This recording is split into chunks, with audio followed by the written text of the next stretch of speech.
Sambo muluke wa down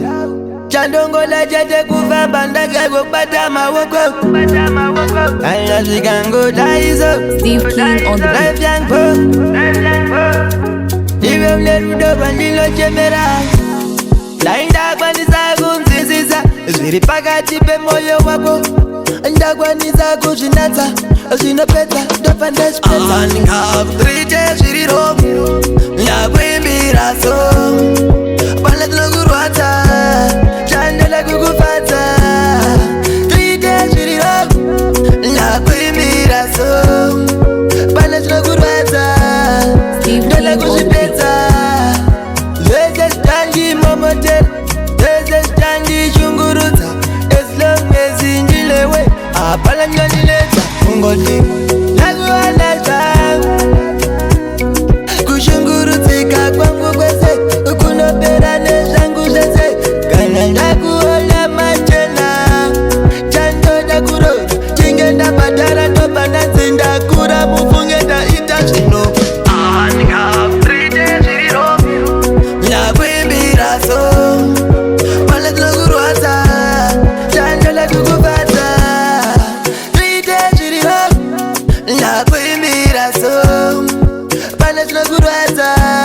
Steve Ndola King on the beat. kuzvipedza Ndichangova nditsanangura zvangu Zvese zviri pamoyo pangu Kumba kwenyu Kuzongopemberera Iwe mnerudo rwandilochemera Ndaindakwanisa kumzizisa Zviri pakati pemoyo wako Ndakwanisa kuzvinatsa Zvinopedza ndopa ndazvipedza Ndingakutrite zviri romu Ndakwimbira so Steve Pala King on the beat. tinokurwadza